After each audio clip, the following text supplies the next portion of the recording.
सोचो अगर आपको इस दुनिया पर राज करने का मौका मिलता तो, या फिर आपके पास ऐसी बैंक होती जो यूएसए जैसी सुपर पावर तक को लोन देती है, या फिर ऐसा कहूँ कि phone, news, TV, social media, money, food सब कुछ आपके कंट्रोल में हो तो, क्योंकि ये सारी चीजें एक कंट्री को कामयाब बनाने के लिए या फिर डाउनफॉल की तरफ ले जाने के लिए काफी है। पिछले कुछ समय से हमें ये काफी सुनने को मिलता है कि ये सारी चीजें सीक्रेट सोसाइटीज कंट्रोल करती है। यहाँ तक कि कोरोना, 9/11 और डोनाल्ड ट्रंप का प्रेसिडेंट बनना और इसके जैसी कई बड़ी घटनाएं सीक्रेट सोसाइटी के द्वारा प्लान की गई है। पर क्या ये सीक्रेट सोसाइटीज सच में एग्जिस्ट करती है या फिर सिर्फ अफवाह है? और अगर ये सच में है भी तो क्या है सीक्रेट सोसाइटीज और किसे कहते हैं secret societies? Let's find out. अलग अलग पावरफुल लोगों को मिलाकर एक ग्रुप बनाया जाता है जिनके अपने कुछ मकसद होते हैं, जैसे पावरफुल बनना, वर्ल्ड को अपने हिसाब से चलाना, और ये सारे काम सीक्रेटली किए जाते हैं। ऐसे बहुत सारे ग्रुप्स हैं, इन्हें मिलाकर सीक्रेट सोसाइटीज कहा जाता है। सबसे पहले हम बात करेंगे जो काफी फेमस सीक्रेट सोसाइटी है जिसका नाम है इल्यूमिनाटी।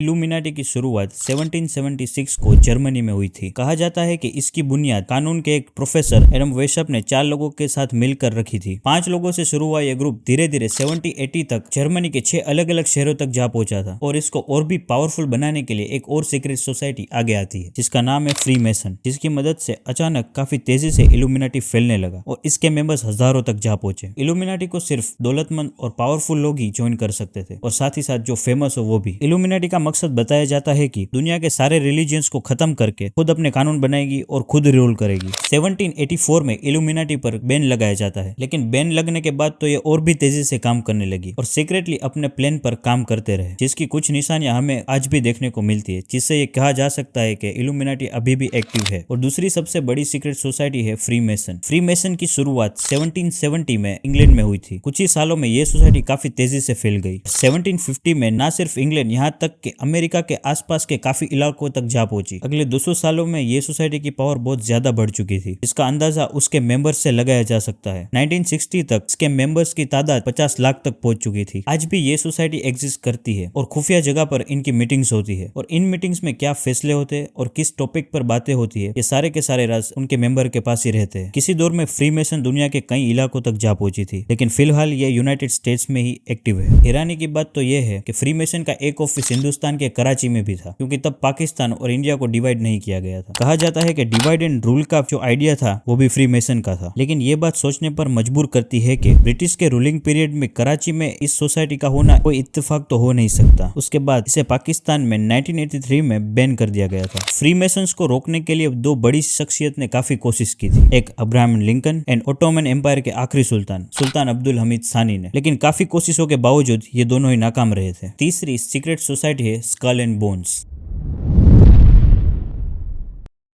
ये स्टूडेंट्स की एक ऐसी खुफिया ऑर्गेनाइजेशन थी जिसको 1832 में बनाया गया था। स्कल एंड बोन्स को ऑर्डर 322 के नाम से भी जाना जाता है। इसकी वजह यह है कि ये कोई नई ऑर्गेनाइजेशन नहीं है, ये हजारों सालों से काम करती आई है, बस इसे एक नया नाम स्कल एंड बोन्स दिया गया है। 322 जो नंबर है, इसे अलेक्जेंडर द ग्रेट की मौत के साथ जोड़ा जाता है। स्कल एंड बोन्स का हेडक्वार्टर अमेरिका की काफी फेमस यूनिवर्सिटी में है, जिसका नाम है येल यूनिवर्सिटी। येल यूनिवर्सिटी की मशहूर बात यह है कि एवरी ईयर 15 स्टूडेंट्स को चुना जाता है, जिसमें से पैसे वाले लड़के या लड़कियों को चुना जाता है। इनको इसलिए चुना जाता है ताकि इनका जो मकसद है वो ये स्टूडेंट्स आगे जाके फ्यूचर में पूरा कर सके। स्कल एंड बोन्स के फाउंडर थे विलियम एंड अल्फोंसो टैफ्ट। दोनों ही सुप्रीम कोर्ट के जज रह चुके थे, और अल्फोंसो का बेटा विलियम टैफ्ट अमेरिका का प्रेसिडेंट रह चुका था। यहाँ तक कि अमेरिकन प्रेसिडेंट जॉर्ज बुश भी स्कल एंड बोन्स के मेंबर रह चुके हैं, और ये ओपनली डिक्लेयर किया गया था। ऐसा कई और भी पावरफुल लोग हैं जो स्कल एंड बोन्स के मेंबर रह चुके हैं। अगला जो लिस्ट में नाम है जो काफी पावरफुल सीक्रेट सोसाइटी है, और उसका नाम है द बिल्डरबर्ग ग्रुप।